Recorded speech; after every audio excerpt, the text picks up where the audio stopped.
nzaguye nzakwicaza hari abamagurukije. Ndashimira Imana ko igiye kutwibuka ikadukuraho igitutsi twateye. Haleluya. Yewe mukobwa we, koko ufite igitutsi aho utuye, nitwe tuzajya turya ari uko twasenze. Abandi bakora urere y'ibyo bazarya mu kwezi, ugasanga bafite urere y'icyumweru. Pastor, ku wa mbere ngo ni amateke. Hari aho nagiye nsanga nsoma urere yabo, ubu hari iminsi ntajyayo.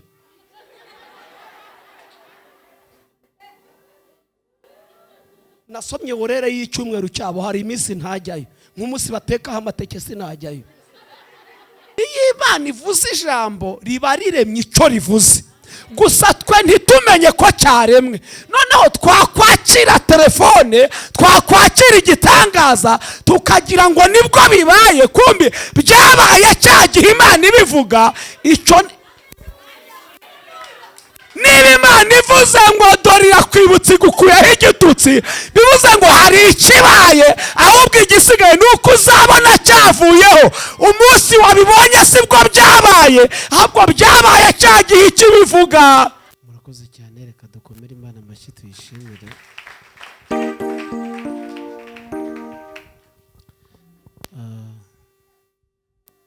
Ni njye wabisabye umushumba. Twaraye dutashye nimugoroba dusanga umwana wacu muto ararwaye, ararembye cyane, biba ngombwa ko tujya kwa muganga. Rero twaraye ijoro nzinduka njya mu ivugabutumwa. Navuye mu ivugabutumwa nza, nibyo nabwira guriya mama, ni mu by'ukuri uretse ko ari umurimo w'Imana ariko numvaga naniwe cyane, kandi mfite n'irindi vugabutumwa mu gitondo. Nsaba umushumba ndavuga nta kibazo, ndakoresha umwanya muto kugira ngo na bagenzi banjye bakore, ariko nibura mbanze njye kuruhuka kuko numvaga naniwe. Rero niyo mpamvu, ariko muri byose nyine tugomba gukorera Imana. Haleluya. Tuzamura amaboko. Haleluya. Kabiri, ibi ngibi Imana imunyujijemo, njye buriya ndizera, nkereka Imana ko nizeye. Narizeye buriya nafunguje na konti y'amadolari. Yego, narizeye ndayifungura, ndizera nshaka passport Rwanda bajye banyuzaho y'amanyarwanda. Ibi kubivuga nta kindi, hari ibintu Imana ivuga tutabona ishusho yabyo, nibyo duhagazemo ntitwari tuzi ko bizaba, none byarabaye. Ubwo rero niba ibyo turimo yarabivuga tutabyumva, nibyo iri kuvuga bizaba. Nimwumvishe ko nongeye kugenda, nese ubwo nabuzwa n'iki kubyizera n'ubwa mbere naragiye. Tuzamura amaboko dushimira Imana isezeranye yarangiza igasohoza. Ndagira ngo ni ijambo ry'ubuhanuzi ngiye kubaha umwanya muto cyane. Mu by'ukuri ngewe ndibuze kubyemera, n'ubundi ni mu rugo tuzagaruke dufite umwanya. Sinzi umuntu, ntabwo nzi uwo ari we mu by'ukuri. Nagiye kubona mbona telefone irampamagaye, arambwira ati ndakwinginze nugaruka uzaduha ubuhamya. Mu by'ukuri urebye naho amasaha ageze n'abakozi b'Imana bicaye hariya, niba urimo hano nanjye ndakwinginze wihangane nzabutanga ubutaha. Nta kibazo, mu by'ukuri ni byiza, burafasha, ariko hari igihe ukabona ntabwo biri buze gukunda. Saa moya nibwo tugomba gusoza, dusigaranye isaha imwe n'iminota 10 n'ingahe, kandi ndabizi neza ko biri buze kugenda neza. Muhundi rero dusoma ijambo ry'Imana, nshobora kuvugaho nka dukeya. Ijambo ry'Imana ari mu gitabo cy'Itangiriro, ibice ni 30.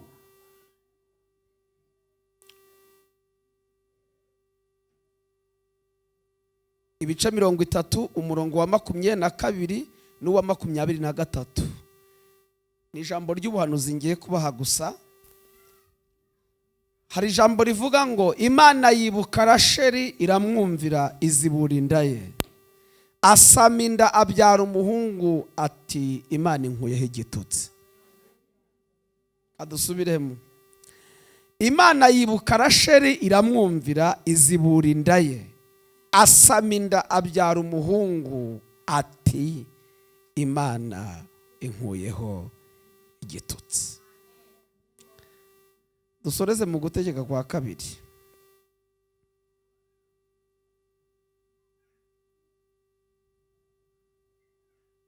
Igice cya mbere umurongo wa 6.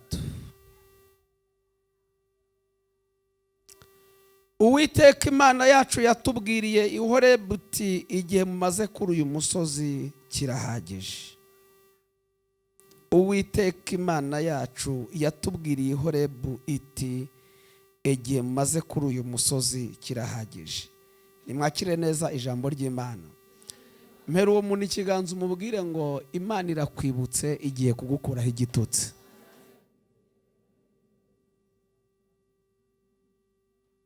Tujya turirimba ngo ijambo ry'iwe rirarema, tukabiririmba rirarema rirarema rirarema. Turi kumwe na Bishop, mama Bishop n'abandi bakozi b'Imana. Mu by'ukuri batubanjije muri uyu murimo, ngewe ndacyari na mutoya muri uyu murimo w'Imana. Ariko naribajije bakozi b'Imana, buriya Mariya yasamye ryari? Mariya yasamye Yesu ryari?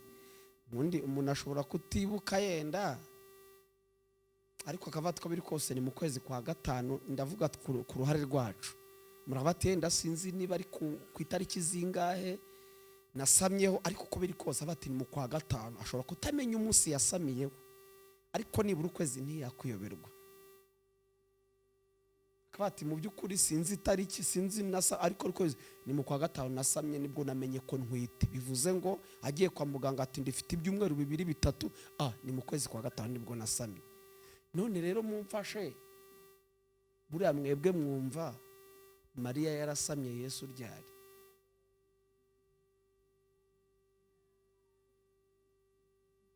Nuko nyine pastor agiyewe, urumva ari no kwiga, cyangwa ari kumbwira ko yasohotse bigasigara hahandi.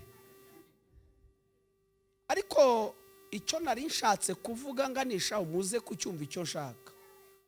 Umunsi marayika atumwa n'Imana akazana ubutumwa ahawe n'Imana, hari ubwo yongeye kugaruka kumubwira ngo uzasama.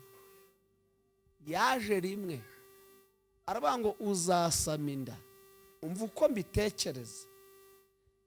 Marayika agitanga ubutumwa bwahise burema igitangaza muri Mariya. Noneho we ntiyamenya ko cyabaye, nk'uko iyo umudamu asamye adahita abimenya ko asamye, ahubwo uko iminsi igenda yicuma nibwo amenya ko hari icyabaye muri we. Uze kunyumva, iyo Imana ivuze ijambo riba riremye icyo rivuze, gusa twe ntitumenye ko cyaremwe. Noneho twakwakira telefone, twakwakira igitangaza tukagira ngo nibwo bibaye, kumbi byabaye cyagihe Imana ibivuga. Icyo niba Imana ivuze ngo dore irakwibutse igukuyeho igitutsi, bivuze ngo hari ikibaye, ahubwo igisigaye nuko uzabona cyavuyeho. Umunsi wabibonye sibwo byabaye, ahubwo byabaye cyagihe ikibivuga. Mubwire ngo ugisohoka hano uhure n'ikivuze, uhure n'ikiremye. Imana irakwibutse igukuyeho igitutsi. Ababyakiriye twateye haleluya. Ngo Imana yibuka Rasheli. Imana ikwibuke, iramwibuka. Ngo imaze kumwibuka imuha gusama. Ngo amaze gusama byara umwana. Aravuga ngo Uwiteka we uhimbazwe, icyo ukoze gitumye unkuraho igitutsi. Imana ikora ikintu kigukuraho igitutsi.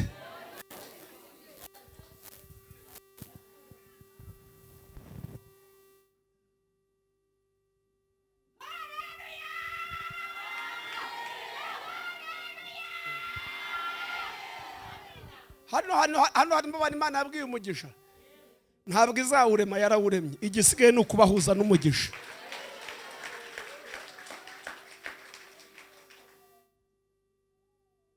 Mumva iki kintu, mu bantu Imana yabwiye ko izaha inzu nanjye ndimo ndayitegereje kandi ndabizi ko izayihima na hano harimo n'abandi Imana yabwiye ko izaha inzu ariko mwumva ikintu kintangaza gituma nongera kuyizera nkongera nkayizera Imana ikubwira ikintu, Imana ikubwira inzu, Imana ikubwira ubutaka, ibizi ko nta butaka buri mu gihugu budafite nyirabwo, ibizi ko nta nzu itabaruye, ikakubwira ngo nduwiteka nguhaye inzu. Imana ikubwira ngo nguhaye ubutaka, ibizi ko n'ubwa leta yabwibarujeho, ariko yabwiye Kuro ngo nzakenyuruza abami. Iyi Imana ikubwiye ikintu, ntabwo Imana yagutuza itagize uwo yibura. Yavuze ngo nzagukenyeza ariko hari abanyanyuruje, nzakwimika hari abanimuye, nzakwicaza hari abamagurukije.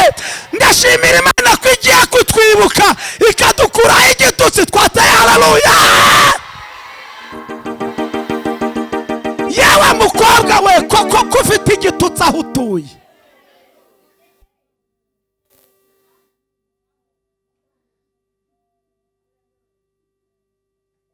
ubuse kuba byaragenze kwa kundi ukiri mu rugo urumva atari igitutsi? Mbese ntibyatumye izina rihinduka? Ntuzi ko hari izina ryazanywe na kwa kundi byagendekeye mu rugo? Ntagira ibyo mvuga, sinaje kugira uwo mbangamire, ariko bya bintu byabereye mu rugo ntibyatumye baguhindurira izina ukitwa kwa kundi. None se urumva atari igitutsi? None se kwibutse nihagira ibintu biba ari samudi kandi bikabera hahandi ukayabaterekana. Kandi munyumva ikintu kimwe, kandi Imana ikwibuka igukuraho igitutsi, Imana ikwibuka igukuraho igitutsi. Hari ubyakira ngo atari haleluya, kandi Imana ikwibuka.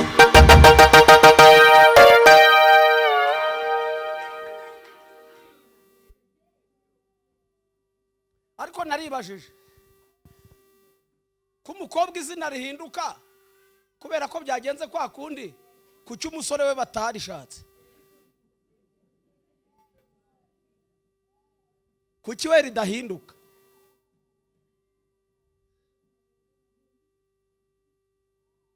Igukuraho igitutsi. Mumera ikiganza ngo igukuraho igitutsi. Biravuze ngo igihe muzengurukiye umusozi,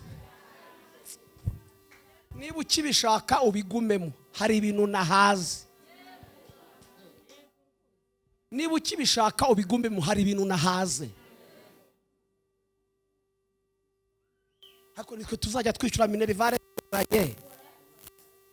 nitwe tuzajya turya ari uko twasenze. Abandi bakora urere y'ibyo bazarya mu kwezi, ugasanga bafite urere y'icyumweru. Pastor, kuwa mbere ngo na amateke, hari aho nagiye nsanga kuwa nsoma urere yabo ubu hari iminsi ntajyayo.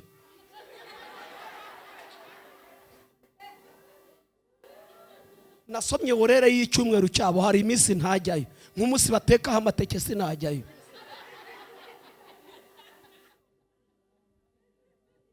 Namenye iminsi najyayo, ariko hariyo ntajyayo. Abandi bakora urere y'ibyo bazarya mu cyumweru, mu gihe twebwe ari ukwanza gusenga. Tuzasengera yo kurya, dusengera y'inzu, dusengera imyambaro, dusengera minerivare. Abapagani barimo baba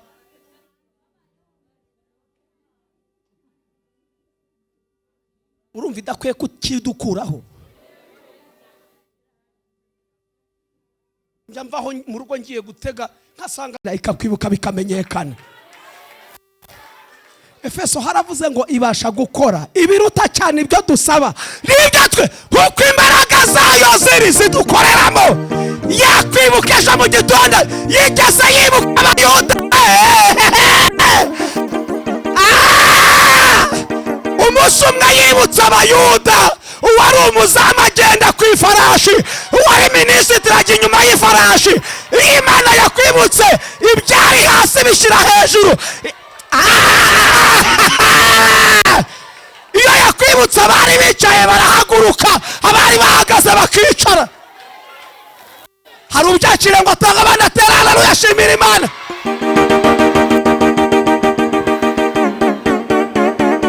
Yibutsa abayuda we, aramwibuka we.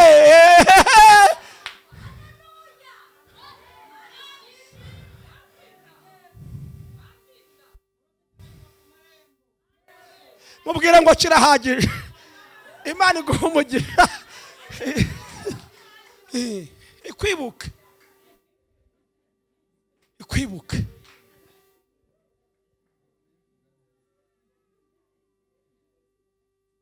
Aravuga nkuyeho igitutsi.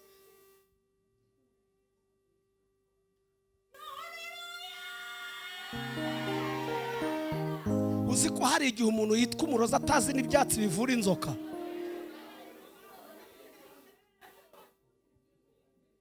Uzi ko hari igihe umuntu bamwita indaya kubera ubuzima bayemo adakora, bati yabaho gute se, ati kuri yakuna sa hako yambara, waba ugiye no kurara amasengesho atagiye mu bagabo. Imana igukuye igitutsi, igukuye igitutsi. Ariko twataye haleluya. Nagenda yuko hari ikigiye kunkuraho we. Imyaka dusuzugurira hari ahantu pasi. Uzi imyaka twarihanganiye. Tuhihangane abajejo bahanga igukureho igitutsi.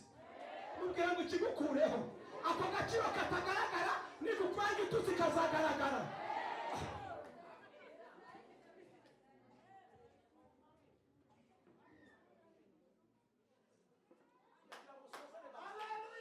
Nimwikirize umushumba.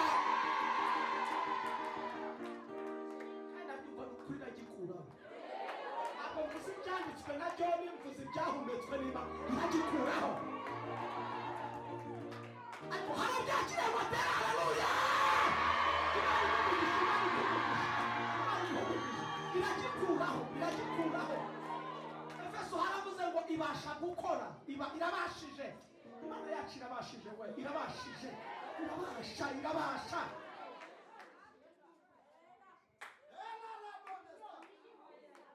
Nubwo hari ikitaravaho, ariko hari n'icyo yahuyeho.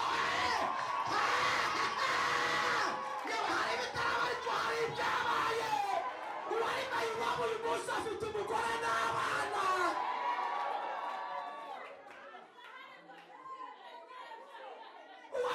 Si wo mu rugo nawe afite abakozi bo mu rugo. Nubwo hari ikitaraba, ariko hari icyavuyeho. Mutagira mwige. Ariko twateye haleluya tugashimira Imana yacu. Yesu yaravuze ngo ku bwanjye nzabyikorera. Nta cyatuma izina ryanjye ritukwa. Reka mbabwire ije kubyikorera, igukureho igitutsi.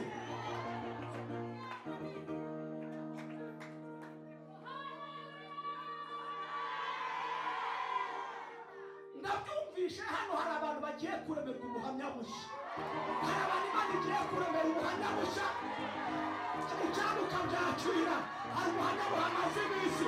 Ariko Imana igiye atose kopita fosaso. Barazere kopita sifo. Adozala binifosaso. Twese dutera haleluya.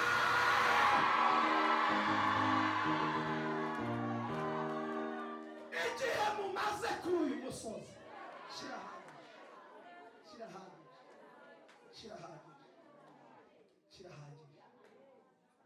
Zaburi yavuze ngo hari kurira,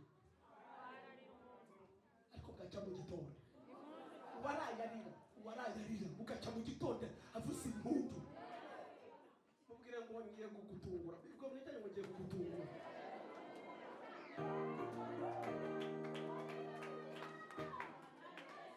Imwe zijya mu kindi.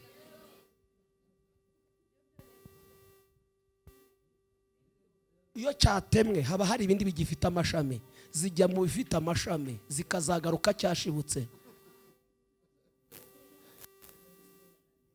None se zihagarara hese ko cyatemwe, kandi hari ibindi bifite. None se zijye mu gishyitsi kandi wizirenganya ko cyatemwe zijye he? Ariko akomeza kuyisenga. Nawe tekereza umuntu uza gufata ibiryo ku rusengero ubwo abasigaye yambara bimeze gute? Ikomeza kuvuga yo kabyara iza kumwibuka. Kuwa gatatu yaje gushima Imana, afata mikoro ati ndashima Imana, ati nje nirukanka, ati nayinzi ko ndi bukore n'impanuka, ati cyangwa polisi zikanyandikira. Sasa yaje gushima Imana aparitse hamwe yajyaga anyuraje gufata ibiryo. Imana yikwibuka igukuraho igitutsi yo hahandi wasebeye, hamwe wanyuze umeze nabi, yanyuze ari kuri vora yitwaye, aravuga ati paritse hariya nza gushima. Hamwe yabereye igitutsi niho yashimiye.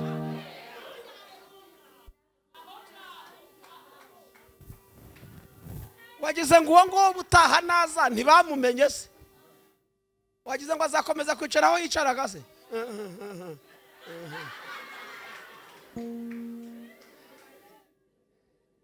Muri famiye ahindurirwa ibyicaro, niho naremvuze muri famiye.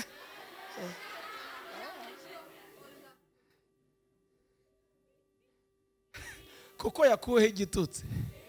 Wagize ngo hari inama izaba muri famiye ntibamuhamagare se?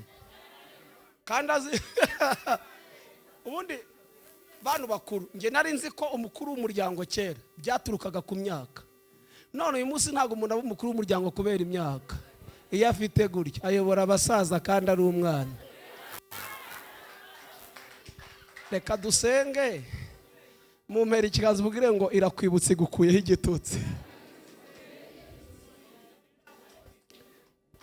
Zaburi haravuze ngo kubwo kunyagwa k'umunyamubabaro, kubwo gusuhuza umutima k'umukene, none aha ndahaguruka ni kuwite. Imana iguhumugisha, Imana iguhumugisha.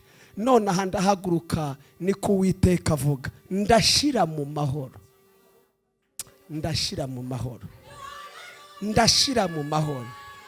None aha ndahaguruka ndashira mu mahoro uwo bacurira ingoni. Ezekiyeli 3:6-15 haravuze ngo tuzabamo ko dushimira Imana, hariwe ngo sinshaka kuzongera kumva abanyamahanga bagutuka, ngo habe no gukozwa isoni nabo, ngo n'ubwoko bwawe ntuzongera kubusitaza ukundi. Iyo umuntu atarakurwaho igitutsi abigisitaza. Urahamagara tubagiye gusaba ubu mutwaro, ubu ikibazo muri sosiyete, ubu ikibazo mu muryango, ubu ikibazo muri korari, kuko bazi ko buri gihe bakwishyurira iniforume, buri gihe bakwishyurira itike mwasohotse, ubu ikibazo.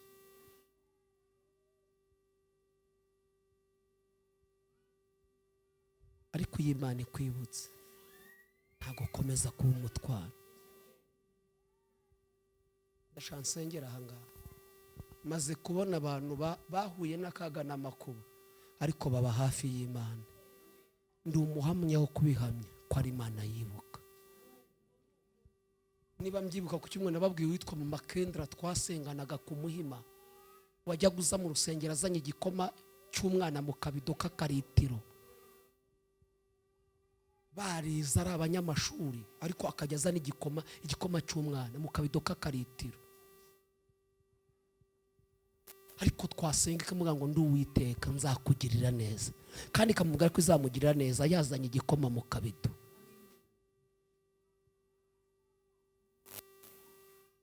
Aravuze ngo nibutse iminsi ya kera. Mama Kendra akomeza gusenga, n'umukozi n'inshuti yanjye, akomeza gusenga, akomeza kuba imbere y'Imana. Abavuga baravuga, akomeza.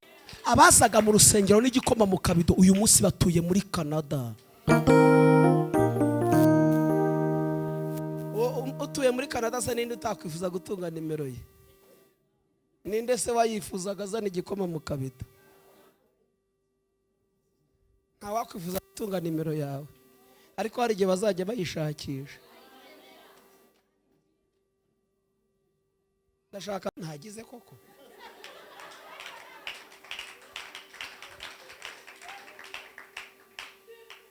uzi ukuntu naje i Kigali ntazi ko nzahaga umuceri bisho. Ambaraje y'icyatsi kibisi zabagaho karindari, zimwe zari zanditseho Mariboro. Siyo ninjiranye umujyi wa Kigali nje gushaka uwitwa Fideli ntazi ahantu atuye. Ibitekerezo bimbwira ngo nugira Nyabugogo umuntu wese muhuru mubaze ngo ndangira kwa Fideli.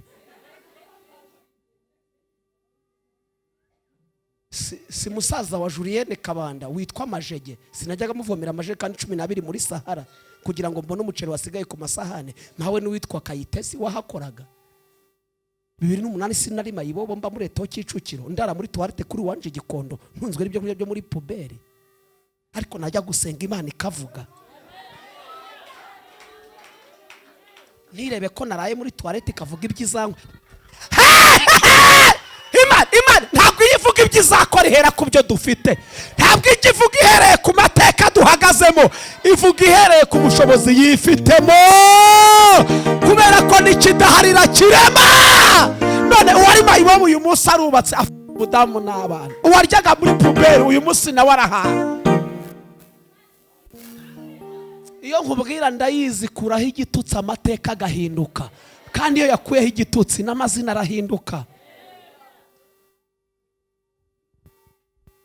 Jo nagiye ku rukiko Nyamirambo ari umuntu tujyanyo, nsanga y'umudamu ukomeye, ubu ndanashoje kandi nsanga y'umudamu ukomeye arambwiye ati n'umukatolika, ati najyaga ngukurikirana kuri social media, ati none ndakubonye, ati mana we, ati najyaga ngupostinga, ati nkabwira mukuru wanjye mwirataho ngo turaziranye, ati ntanabyemere, ati none wambabariye tugafata agafoto nkaza kumwereka ko tuziranye. Nifata neza baradufotora, ati ubu ndaza kumwiryaho. None se ubwo ndinde ko mbere se nta wanyifotorezaga? Mu ndirimbo za Salomo haravuze ngo nubwo nirabura ariko ndi mwiza, n'izuba ryabiteye, ariko nimara kwiyambura ubushwambagara igituti cyamvuyeho muzajya mwamenye uwundi we. Mera uwo muntu ikiganza umubwire ngo ukusa sikusa. Ndaje nsoreza aho ngaho. Reka mbabwize ukuri kandi niko kuri. Iyo umuntu apfuye adakiza apfuye atazi ukwaza. Nupfu udakiza uzapfuye utazi isura yawe. Nupfu udakiza uzapfuye utazi isura yawe. Uzi uko nasaga ntarabona ibiryo? Hano hari huzuye imyotso wagira sinzi ibyo bari barantwiki. Barakataguye hano imyotso. Ejo bundi umuntu yampaye ifoto ye muri 2000 nkajya bana uyu muntu nta kintu dupfana kandi ari ngewe.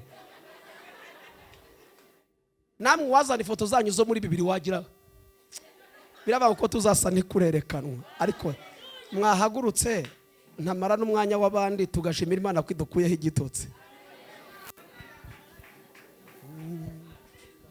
Mwami wanjye Yesu uri ngabinkingira, ungosi imbere n'inyuma, ungosi imbere n'inyuma. Ndagusabye byizere hari abantu Imana igiye gukuraho igitutsi.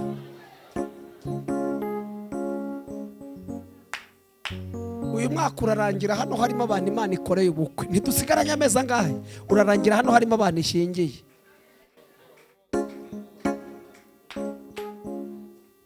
Kandi itarebye amateka yahashize, kuko umuntu wese agira kera. Irebye kera aho umuntu ninde wahabwa n'amazi yo kunywa, ariko nabwo ngo itagendeye kuri kera hashize igiye kukwibuka igukureho igitutsi. Tuzamura amaboko yacu. Nuko ngihamagara imbabazi ziwe ziritaba, ntaragira icyo mvuga ziramubera, ziti ngwino usange mutima nkunda cyane ndakubabari. Tuzamura amaboko. Ni kihe gitutsi wari ufite? De rozala ane dakote ndakumva ado le anola safota towa le de la ndakumva hari abantu ugiye kwishyurira amadeni. De lo adais $400 dras. Hari imanza urangije muri rita taloza adeni $400. Hari abantu Imana irenganuye mahangaha. hano harimo abantu Imana isubije mu rugo rwabo.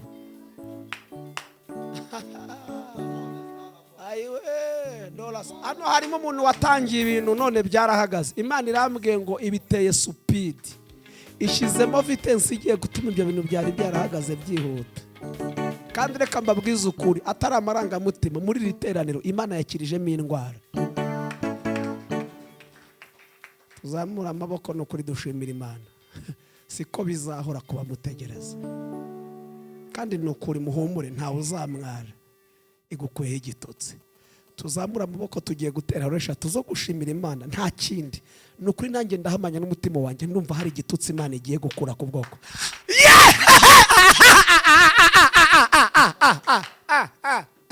Hari Imana ikuyeho agasuzuguro. Uzi gusuzugurwa ugasuzugurwa. Kandi kera tuzamura amaboko, ndajya mbaraga 3 kandi bene dareka mvugire, nturebe uburemere bw'igisuzuguro rufite, urebe uburemere bw'Imana ibivuze. 2 3 haleluya. Ongera uzamura amaboko, iyo ni ya mbere. Ongera nagushima, ubibuke ababyeyi barimo hano, bibuke abagabo, bibuke abasoro, bibuke abakobwa, bibuke. Hazumvikana ubuhamya. Iki cyumweru ntikizarangire doratasi hataremetse ubuhamya bushya. Telefone zacu zakira ubuhamya bushya. 2 3 twongera tuzamura amaboko, tugiye gutera iya nyuma. Kirahagije, kirahagije. Igihe cy'ubushomeri kirahagije, igihe cyo gutega amaboko kirahagije, igihe cyo kwibaza ngo umwana azishyura ate kirahagije. Mbonye hari ababyeyi Imana itanze abaterankunga bo kwishyurira abana babo. Mbonye Imana ibikoze. Mbonye hari abantu Imana ihaye igishoro cyo gukora muri iri teraniro. Dasakotita sifotando saladras. Hari promosiyo 5 mbonye muri iri teraniro. Hari abantu Imana izamuye mu kazi bakoraga. Dosakotita sifotato saladras. Hano harimo umuntu uburana imitungo yiwabo. Imana imbwiye ko imishumije imitungo yanyazwe. Atosakotita sifota. Dasakotita fosasotando falatrais. Edose kutata foladra. Zaladine sasole foladra. Hano harimo umuntu umva ukuntu Imana imbwiye, wabyaranye n'umugabo aragutererana, ntiyagira icyo akumarira, n'umuryango uraguta, ariko umva ukuntu Imana imbwiye, Imana iguhaye ibyangombwa, ugiye kugenda mu gihugu cy'Ububirigi. Letose kotita fosasoradra mu buryo butunguranye. Imana irambwiye ngo uzagera igihe bakwifuze, bazagukenera. Ntuzabitura ibyo bakugiriye, uzabitura neza nubwo we ntayo bakugiriye. Tuzamura amaboko dutere iya nyuma, dushimira Imana. Ubwira Imana ngo ndagushimiye ko nkuyeho igitutsi, uranyibutse, uranyibutse. 2 3 haleluya. Reka dukomere Imana amashyi, ababyeyi bayivugirize impundu. Dushimira Imana, dushimira Imana. Mugihagaze hereza mugenzi wawe ikiganza, mubwire ngo wizeye gukurwaho igitutsi.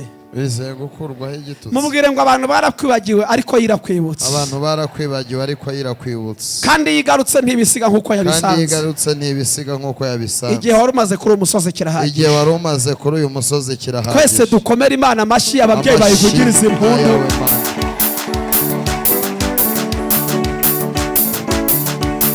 Nimwicare, nimwicare, mwicare. Reka soze. Mushumba ndagushimiye, ndetse na Bishop na Mama Bishop n'abandi bakozi b'Imana. Mwakoze cyane kubw'icyizere mwatugiriye kugira ngo tubane muri uyu mwanya. Mu by'ukuri iyo bigenze gutya simbona ko ari ukubwiriza kuruta abandi, si uko nguko mbibona, ahubwo n'ubuntu Imana ibingiriye. Rero ndabashimira abakozi b'Imana, mwebwe mwaduhaye ikaze kugira ngo tubane muri uyu mwanya mwiza kuganira ijambo ry'Imana. Imana ibahe umugisha. Ntago twavuga byose duhagaze hano kubw'igihe tuba dufite, ariko mfite channel ukeneye kumvaho ubutumwa n'ubundi buhamya, wajya gukandikamo Evangeliste John Mbarushimana ukubwa ijambo ry'Imana, ndetse n'ubundi buhamya n'ibindi binyuraho byose byubaka ubugingo, nta bindi biganiro bicaho, ijambo ry'Imana n'ubuhamya bw'Imana yakoze. Amen. Urakoze cyane bashumba, Imana ibahe. Urakoze cyane, Imana ibahe umugisha. Ongera ukomere Imana amashyi. Mutunga ibiganza uvuge ngo Imana imuhe umugisha, azagaruke pe mukanya ndongera ko ndaza kubimenya ko ushaka ko bazagaruka